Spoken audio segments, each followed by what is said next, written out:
Budget and Finance to order. Today is January the 21st, and we are looking to see if we have a quorum. We do have one person that signed up for public comment, and that is Director Davey Tucker. Mr. Tucker, if you can make your way to the microphone, you are recognized when you get there.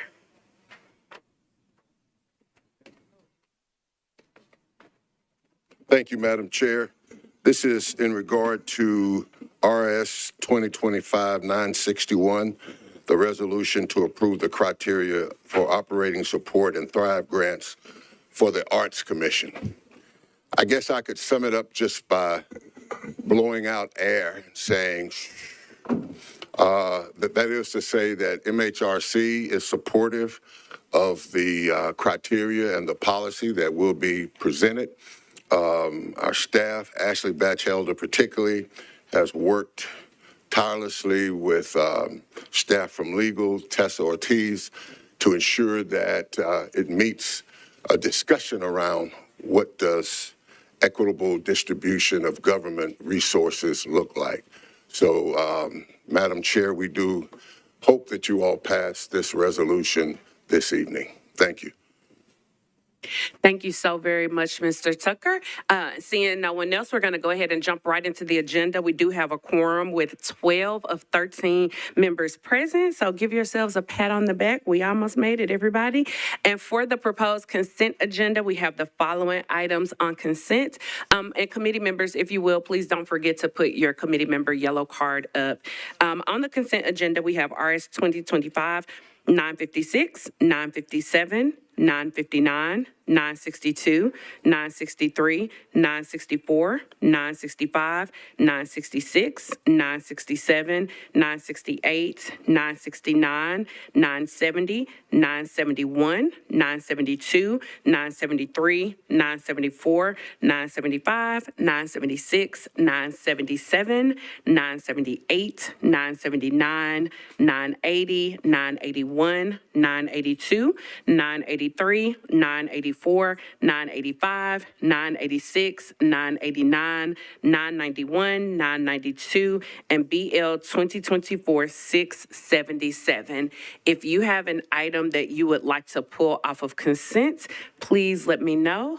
First up, we have Councilmember Evans Legal. You're recognized. Thank you, Chair. I'd like to pull item 35, RS 2025-992. Okay. Thank you. Agenda item 35, RS 2025-992 is off of consent. Councilmember Soror, you're recognized. Thank you, Chair, and Happy New Year. Could you use the mic? I can't hear you. Just said Happy New Year. Oh, thank you. I'd like to pull item number 1, 2, and 8, I believe. Okay. Item 1, which is RS 2025-956, item 2, which is RS 2025-957, and item 8, which is RS 2025-964, Yes, have ma'am. been pulled off of consent. Okay. Are there any other items that anyone would like to pull off the consent agenda? All right. Seeing none, buckle up. For the proposed consent agenda, we have RS 2025-959, Porterfield, Gamble, Toombs, Horton, Nash, and Ellis declare surplus and approving the disposition of certain parcels of real property in accordance with Section 2.24.250G of the Metropolitan Code of Laws, RS 2025-962, Coop and Porterfield, Gad, Welsh, Ewing, Allen, Huffman accepts an in-kind grant of the Cumberland River Compact to the Nashville Farmers Market to convert underutilized asphalt into green space. RS 2025-963, Porterfield, Evans, Huffman, Welsh, Swore, Allen, and Toombs awards a grant of $200,000 to the United Way for a countywide child care study and approving a grant contract by and between the Metropolitan Action Commission and the United Way for a countywide child care study. RS 2025-965, Porterfield, Hill, Huffman accept the terms of a cooperative purchase and master agreement for AG tractors with related attachment, accessories, and supplies for the Department of General Services. RS 2025-966, Porterville Hill approves a sole source contract between the Metropolitan Government and Environmental System Research Institute, ESRI, for the provision of ESRI products, rolled-in software, unit price items, user conference registration, trainings, and services. RS 2025-967, Porterville, Evans, Huffman, Walsh, and Allen approves an American Heart Association site agreement between Premedics Incorporated doing business as Training Center Services and the Metropolitan Board of Health for the Metropolitan Public Health Department to serve as an American Heart Association training site for the course BLS Heart Saver. RS 2025-968, Porterville, Evans, Huffman, Welsh, and Toombs approves the Strengthening Public Health Infrastructure Workforce and Data Systems Grant application and accepting a Strengthening Public Health Infrastructure Workforce and Data Systems Grant from the Centers for Disease Control and Prevention to the Metropolitan Board of Health to implement workforce strategies to build organizational resilience, promote employee well-being, and enhance workforce performance while focusing on building healthier communities.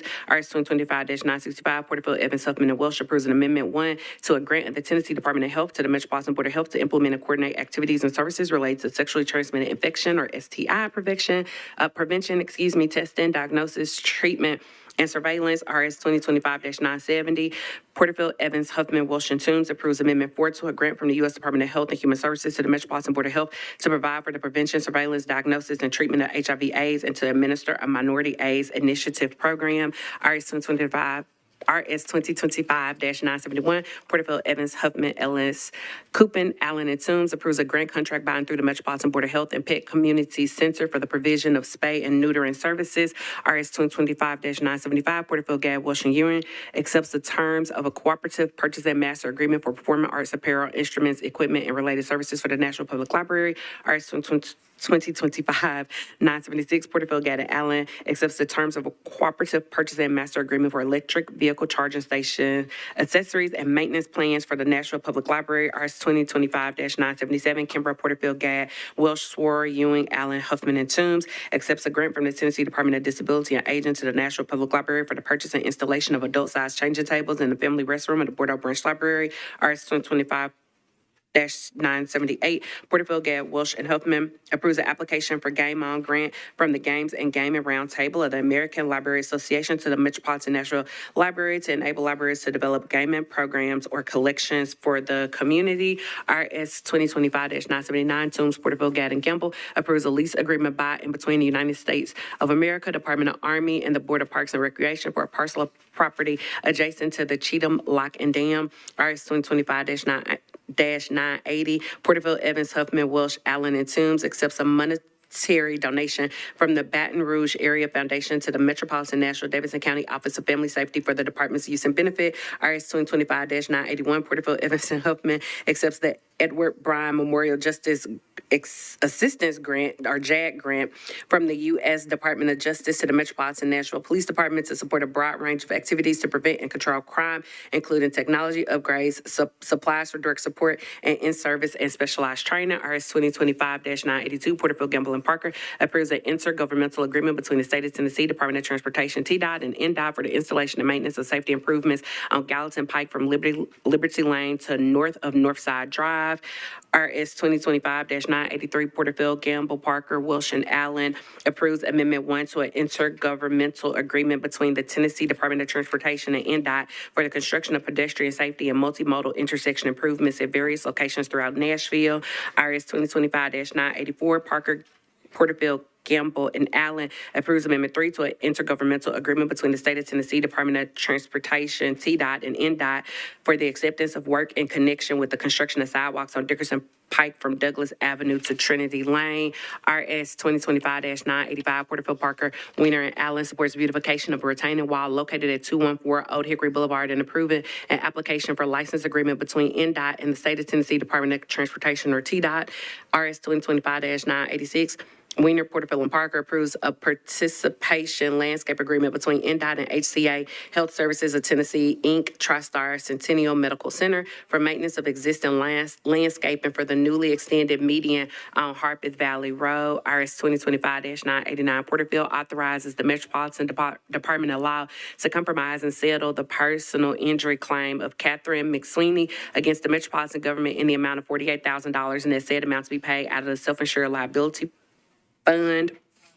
RS 2025-991, Porterfield, Parker, Welsh, Ewan, Allen, and Huffman accepts a grant from the State of Tennessee Department of Environment and Conservation to the Metropolitan Department of Water and Sewerage Services Waste Division to fund the purchase of curbside recycling carts and AI technology to pilot contamination identification. And on second reading, we have BL 2024-677, Porterfield, Gad, Welsh, Evans, Siegel, and Vogt approves a license agreement between the Nashville Public Library and Ancestry.com Operations Incorporated, a Virginia corporation, to digitize certain library documents and microfilm records. Is there anything else that anyone would like to pull off of the consent agenda? All right, seeing none, can I get a motion? Is there a second? It has been moved and properly seconded. Is there any discussion? Seeing none, all those in favor say aye. Any opposed, nay. Any abstentions or anyone not voting? Consent agenda passes 12 in favor, 0 against, and 0 not voting. The first item that is not on consent is agenda item number 1, RS 2025-956, Porterfield, Evans, Huffman, Welsh, and Allen approves amendments to 3 grant contracts between the Metropolitan Government acting by and through the Juvenile Justice Center or Metro Juvenile Court and Stars Oasis Center Incorporated and Cafe Momentum, also known as Pathways Kitchens. Can I get a motion? Is there a second? It has been moved and properly seconded. Is there any discussion? Councilmember Soror, you're recognized. Thank you, Chair. This is just for an update. In looking at the fiscal analysis, the essence of this amendment is to make sure that there's a sexual harassment clause insurance for all 3 entities. But when I look at it, the one that was submitted by the other 2 entities went all the way till the end of the contract, but the one by Oasis ended in December of 2023. So I'd sent an email to the administration requesting if we have an updated insurance that goes all the way to the end of the contract, and I just wanted to have it on record that we do. Right? Thank you, Councilmember Soror. And you didn't need a response to that, right? Finance confirmed and said that we do. Anything else that anyone would like to address? Seeing none, all those in favor say aye. Any opposed say nay. Any abstentions or anyone not voting? All right, 12 in favor, 0 against, 0 not voting. The next item is RS 2025-957, Porterfield Hill, approves a contract between the Metropolitan Government and Pictometry International Corp. doing business as Eagle View to provide digital orthophoto and oblique images, maintenance, upgrades, and support of software used to access, view, and otherwise utilize captured, licensed, aerially derived images and software. Can I get a motion? Is there a second? It's been moved and properly seconded. Is there any discussion? Councilmember Soror, you're recognized.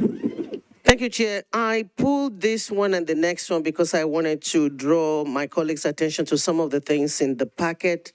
The procurement group has been meeting, and there's a lot of recommendation that is being made. You can watch the video of some of the things that we've been doing, but there are 2 things that I wanted to draw your attention to in these 2 bills that I think is very important. And for this particular one, if you look at page 70 of the packet, you will now see that we have something that is called a sole source review. It's a memo that comes from finance that actually details all the work that they do when they're looking at sole source contract and how they came to the conclusion that this should be a sole source document. And so we've asked that they put it separate. We've asked that they add this so that when we're doing our review, we have that information firsthand. So I just wanted to draw your attention to that and to let you know going forward that this is something that we should be looking for. Thank you. Thank you, Councilwoman Soror. Is there any other discussion? Seeing none, all those in favor say aye. Any opposed, nay. Any abstentions or anyone not voting? Motion carries 12 in favor, 0 against, 0 not voting. The next item is RS 2025-960 Allen, approves an adjustment to the Mixed Income Pilot Program as authorized pursuant to ordinance number BL 2022-1170 program. Can I get a motion?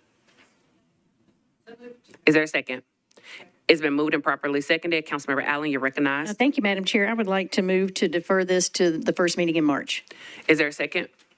Second. It has been moved and properly seconded to defer this to the first meeting in March. Is there any discussion? Seeing none, all those in favor say aye. Any opposed, nay. Any abstentions or anyone not voting? Motion carries 12 in favor, 0 not voting, 0 against, 0 not voting for a deferral. 0 against, 0 not voting for a deferral until the first meeting in March. The next item is agenda item number 5, RS 2025-961, Porterfield, Gad, Ewing, and Toombs, a resolution to approve the criteria for operating support and Thrive grants for the Metropolitan Nashville Arts Commission. Can I get a motion? So moved. Is there a second? It's been moved and properly seconded. Could we have someone to move the amendment, please? Move the amendment. Is there a second? It has been moved and properly seconded, and we are going to call on our future interim arts director, Ashley Batchelder. Please forgive me if I botched that, but Ashley, first, thank you so much for being here. Congratulations on this new position that you officially have not started, but you have been doing the work, and we thank you for that. And I wanted to give you the opportunity to speak before we go into discussion. Sure. Thank you, Madam Chair. Most of you know me in my role as MHRC. I will be transitioning to be the interim executive director of Metro Arts starting next week, but have been very involved in this process throughout. Many of you have been following along. And so what you have in front of you, I just wanted to give you a brief overview. We know that you just recently got this. You should have, at the end of last week, also got a one-pager from us over email that gives you some of the highlights. And so what you have is a comprehensive grants and funding policy package that really will show you what we have planned for the FY25 fiscal year grant cycle. So the grant period that we're talking about right now will begin effective when this legislation is passed and end at June 30th, the end of this fiscal year. So these are for applications that were submitted one full year ago that for many reasons have been delayed up until now. And so to give you an overview of what that includes is an allocation between how we are divvying up the funds between the Thrive Grant Program and the General Operating Program. Thrive is individual artists or artist collectives, and operating is for organizations of all sizes, from small through large. This allocates 40% of the budget to Thrive projects. This is the largest allocation that Metro Arts has ever made to Thrive, and it shows a real commitment to funding individual artists that are working artists in our city. The operating grant, so for organizations, is a funding formula that is based on size of organization. And so operating grants include small through large. What this does is redistribute funding more equitably across that size distribution. So a lot of the conversation that has happened in the last year has focused on funding small organizations and beginning to change some of the funding trajectories where historically large organizations have received the largest funds. And so to give you one idea of how this model changes that trajectory, last year the largest grant was $187,000. This year the largest grant is $63,000. And so it's redistributing some of those largest grants at the top end of the budget down through the bottom end of the budget. The funding formula for Thrive grants, so these are our independent artists, is to fund requests at 75% of their application request.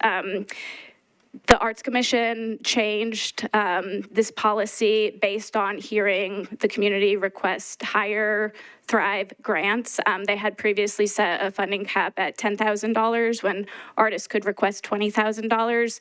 Just last week, they decided to rescind that decision and fund projects at 75%. So for artists who had requested $20,000 budgets for their project, if they qualify, they will receive $15,000 of that. So that is responsive to the feedback that we had gotten. And because of some of the policy changes that are just before you now, once they are finalized, organizations and applicants will have an opportunity to update their applications. We are ready to hit the ground running once we receive approval from you all. We know that there is a lot of confusion, frustration that is real and that is having negative impacts on individuals and organizations. And so we have a solid plan to remedy some of those things, to make sure that people know what needs to be done on the community side, to work with us so that we can implement these policies. That's a sort of overview. The only one other thing I want to say is emphasize that this is for applications that have been pending for a year. And so we are already a little bit behind on FY26 as well. I expect that we'll be back before you in about 3 months asking for approval for the next year grant cycle so that we can begin to get back on track. And so what we're asking you to approve now is so that we can move forward with last year's policies and get ready for next year. I'm happy to answer any specific questions that you might have. Thank you so very much. And I see Councilor Sawyer, Councilmember Allen in the queue. I did have a question for finance, and this could either go to finance or legal. Two questions, and I want to get these questions on the record for the viewing audience.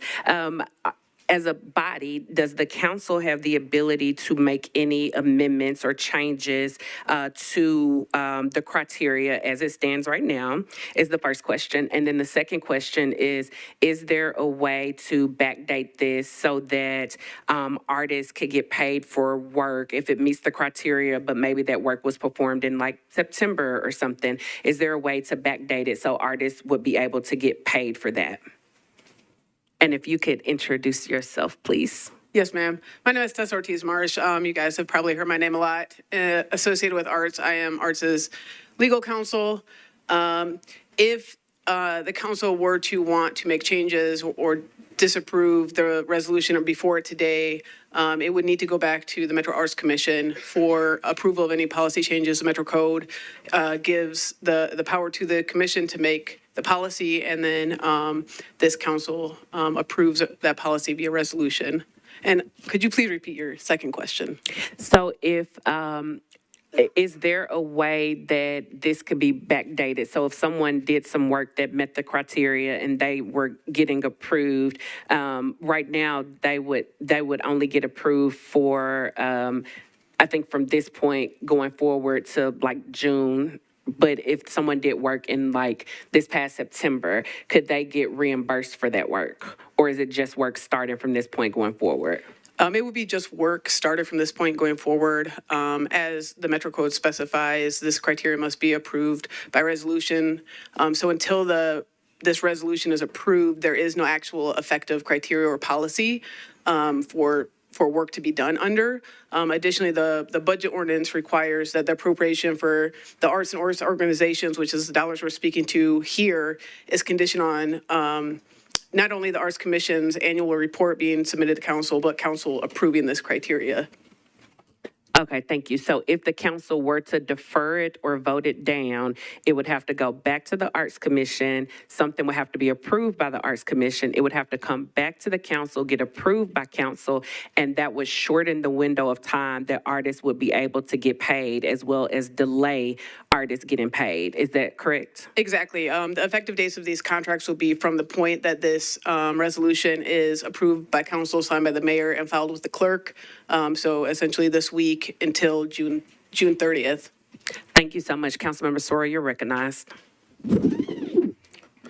Thank you, Chair. And all my question, except for one, will relate to the period of performance as well, which is the contract period. And I had a lot of conversation over the weekend with Ms. Mary Jo and Ms. Anna Zetling, so I'm just stating some of this for the record. The first thing that I wanted to ask Ms. Mary Jo for the record is that the contract as is actually ends June 1st, the one that is in front of us. If we do want it to go all the way to June 30th, which will give another 1 month to the artist, is that something that we can do, and how do we go about doing that? You're recognized. Councilmember Sawyer, I'll take that question. I apologize. I misspoke previously. What's in front of you today in the criteria and guidelines says June 1st. What is currently in the works is an amendment to this resolution, which would clarify the effective date and the spend through date as June 30th. And then that amendment would also specify that the report from the grantee to Metro Arts would be due July 15th.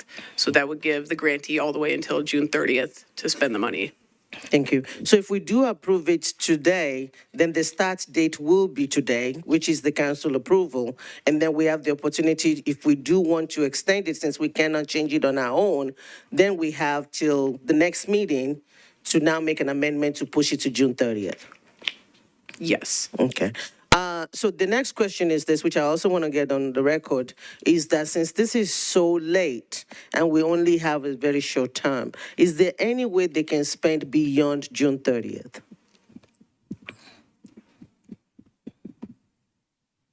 Mary Jo Wiggins, Finance.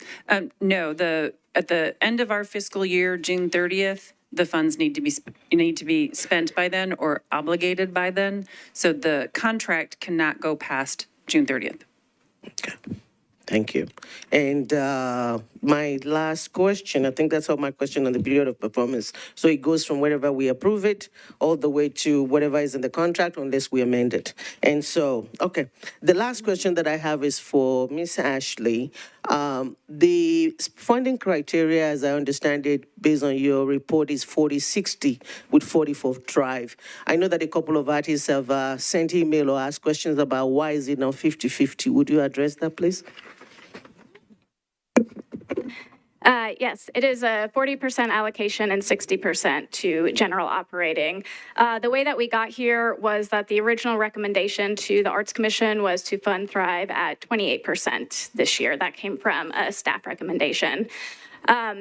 Commissioners heard from community members that they thought that a higher allocation to Thrive was appropriate and equitable and the right thing to do. They deliberated that and landed on 40%. What I would say is that when we think about the 60% that is going to general operating organization grants, that also includes micro, small, medium organizations that have budgets under $500,000. So when we think about supporting organizations and individuals that have historically not been funded by Metro Arts, a lot of those folks are also in the operating allocation.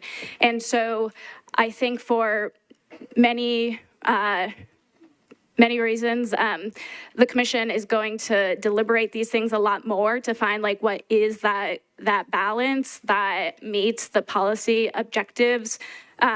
Those conversations are all very much on the table for FY26, which we are going to be beginning concurrently as we work to finish this current grant cycle. And then what I would also just emphasize that the 40% allocation to Thrive is Metro Arts' largest investment in the Thrive program. Just in the last 3 years, in FY23, it was only at 6%. In FY24, the July vote allocated 37% to Thrive. Many of you know that is the vote that was overturned. And then it was allocated 21% to Thrive. And so this allocation of 40% to Thrive is the agency's largest ever investment in the Thrive program. Thank you. Thank you, Chair. I just wanted to say before I sit down that I know there were conversation in the Council Connect about how short this cycle is and how maybe we should do something, and I've heard chatter about maybe we should delay it. I just want to encourage my colleague that we should go ahead and pass it now because the rule says that the effective date is after we pass it. So we cannot make the date earlier than after we pass it. And so the sooner we pass it, the sooner we can get started. And if we need to make any corrections, just like extending the date to June 30th or any other correction that we need to make, we have the opportunity to do that at the next meeting. Thank you. Thank you, Councilwoman Sora. Councilmember Allen, you're recognized. Thank you, Madam Chair. I just would love to also get on the record some clarification about the fiscal agent for the Thrive grants. I know that's a little confusing about who those are and what that means and what the funding does. So if Ms. Batchelder maybe could address that as well, I think that'd be helpful. Thank you. Yeah, thanks for the question. So the conciliation agreement, which I haven't mentioned yet, but at the conclusion of the Title VI report, a conciliation agreement was established that all parties agreed to sign on to. It's a legally binding document that kind of documents the path forward for Metro Arts. And so one element of that was establishing a working group to identify a funding mechanism for Thrive. For the last 10 years, the Thrive program has been administered through a procurement process, through a purchasing process. And in the last year, it has been shown that that is not compliant with procurement codes. Metro and state law also requires that grants be made to nonprofit 501c3 organizations that are registered with the state of Tennessee. And so individual artists are not able to receive a grant. And so the working group was composed of myself, individuals from legal, finance, one artist representing the artist community, and we came up with a fiscal sponsorship model for individuals who do not hold 501c3 status to work with a fiscal sponsor to administer their grant. That was approved by the Arts Commission and is part of the policies in front of you. There are some guidelines on what that looks like. There is a template letter of agreement that really will help facilitate a conversation between the artist and the fiscal sponsor about conversations that should be had before they enter that conversation together. I know that one sort of pain point that's part of the fiscal sponsor package is the topic of administrative fees.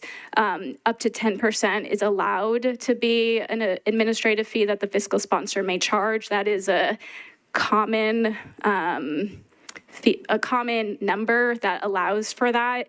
Fiscal sponsors are not required to charge a fee. Metro Arts is having conversations to recruit nonprofit organizations, especially those that have historically received funding from Metro Arts. This is a way that they can, after receiving years of support, sort of do a public service back to help artists, which is in this position by no fault of their own. And so we are doing a lot of conversations to identify responsible, ethical fiscal sponsors, and will help facilitate those connections. We're not assigning any fiscal sponsors to individuals. That is the individual's choice of who they want to work with. Any additional questions? Just one more. Again, because we're on such a short timeline, will at least a handful be available tomorrow, assuming we pass this tonight and things can get going right away? Yeah, there are a handful of nonprofits who have said that they are willing to serve this role. Given the recent staff changes that have happened, I need to follow up with those organizations. And so those conversations are happening this week as well. Thank you so very much. Councilwoman Sora, you're recognized. Thank you. I'm having a sidebar, but I thought it would be better to do it on record. And this is on the fiscal agent question. I know that last year we had gone through our requirements for audit, and we changed the threshold in terms of what we're asking people doing business with Metro to submit. And my understanding is that an audit is only required if you're getting 50,000 or more. So this fiscal responsibility, is it for people getting 10,000 also, or is it for those that meet the audit threshold that now need a fiscal agent? You're recognized. Thank you. The fiscal agent is required for the individual Thrive artists who are previously were applying as individuals. Thrive grants have to go to a nonprofit. So if an individual is not classified as a nonprofit, doesn't have a 501c3, they can have a 501c3 receive the funds on their behalf as their fiscal agent. That's what the fiscal agent relationship is referring to, not the audit requirement. You are correct about the audit. We had changed those thresholds. Thank you. And so if a 501c3 is not required, if you don't have a certain amount of money, A then 501c3 is always required. regardless of, Yeah. okay. We have some other exceptions that are not just 501c3. We do have some, I think, C6s and things, but you have to have a nonprofit status to have a grant contract with Metro.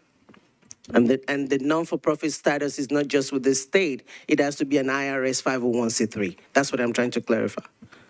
Yes, there are, we do have, I think, is it a C6? Is the other, we have, you have to be a nonprofit. You can't be an individual.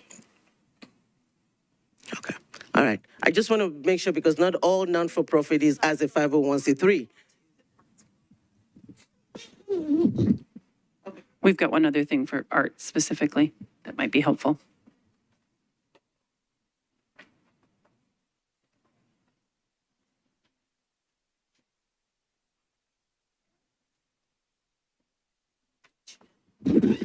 I don't want to challenge the accountability rule. That's not what I'm going for. But I also want to make sure that as we're putting things in place, we're not making it overly difficult for mom and pop and small organization. And so if you're only going to get $5,000 and you have to give somebody $500 out of it for administrative fees, then you're limited in what you can do. And so that's why I was just trying to make sure that I know the organization that I registered with the state.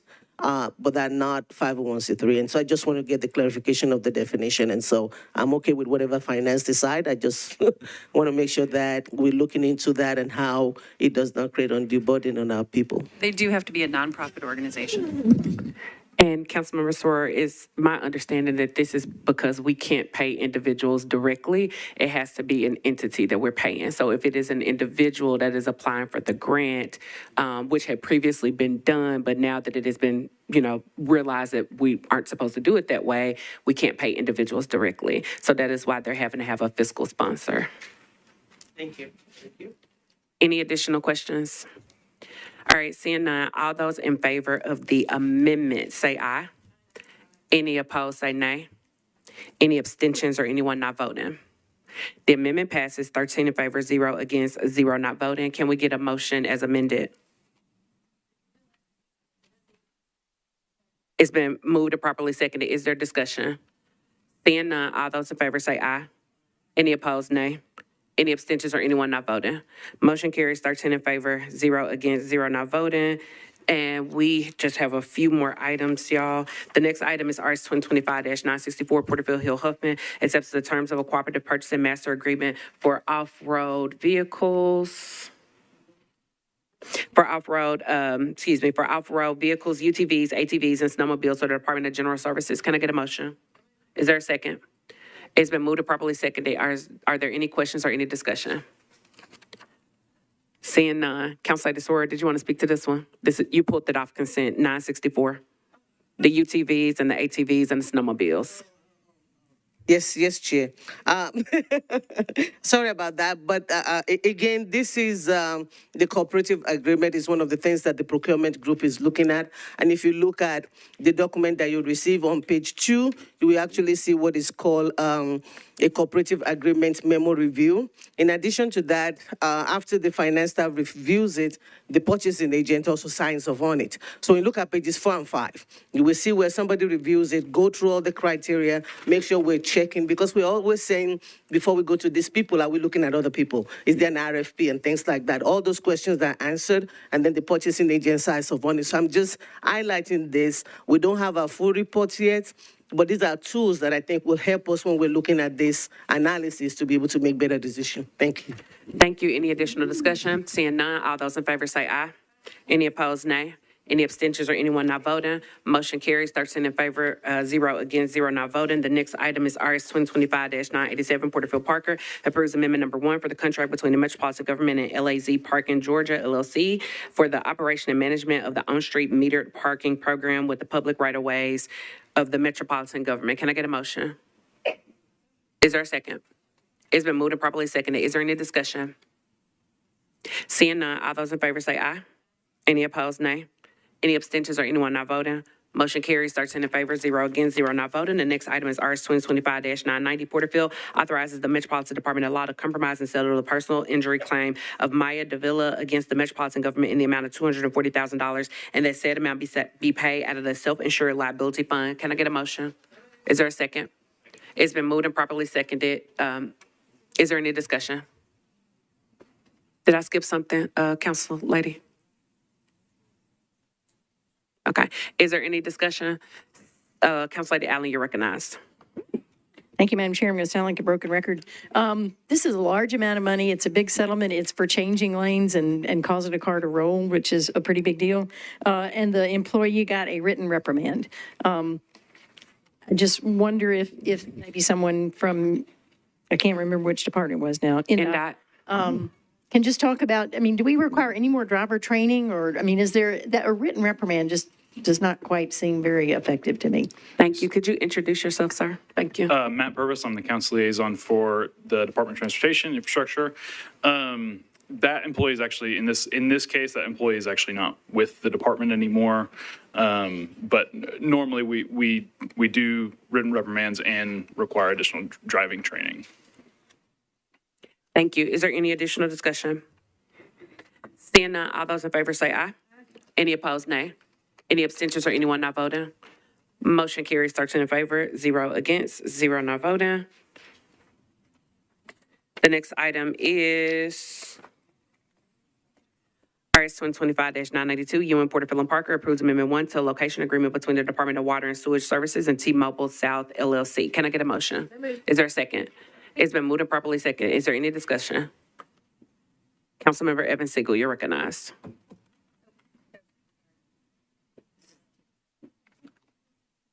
Yes, sorry. I got my pages out of order, Chair. It's all good. I had some questions in the infrastructure committee that the administration was looking into. And so I just wanted to follow up on that.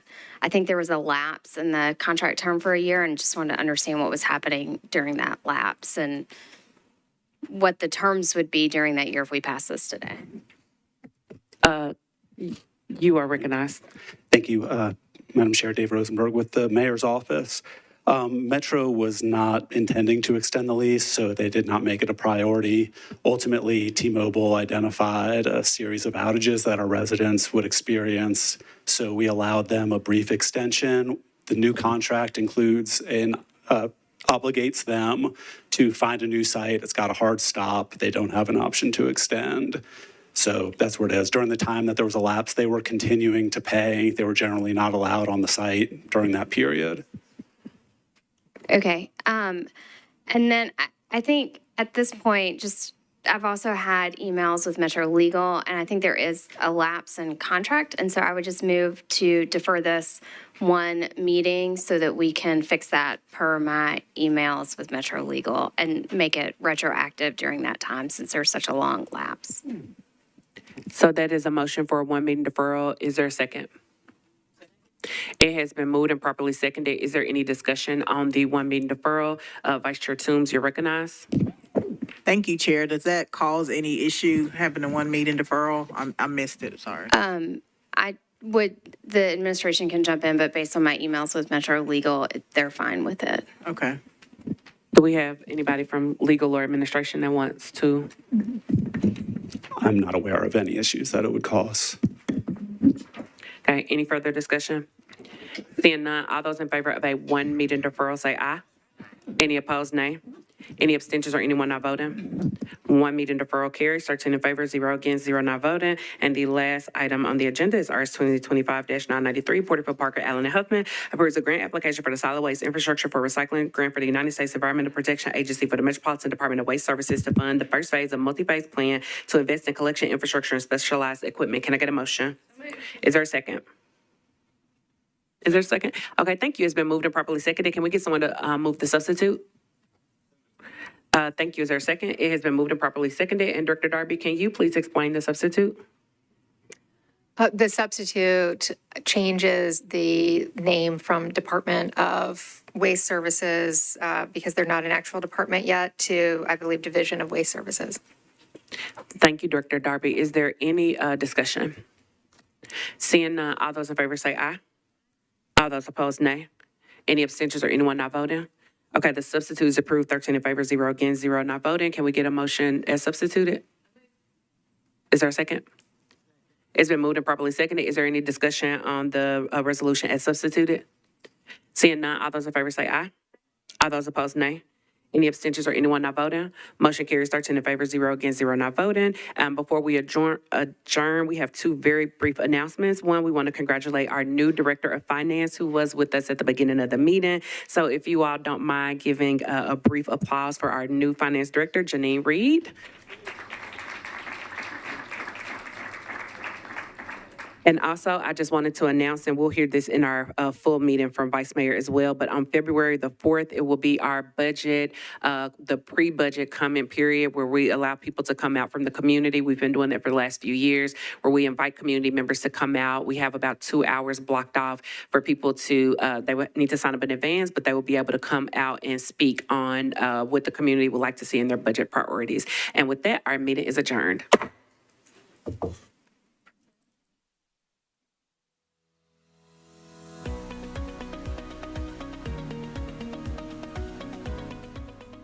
This has been a service of the Metro Nashville Network. If you would like to see this presentation again, or for more information on this and other programs, visit nashville.gov.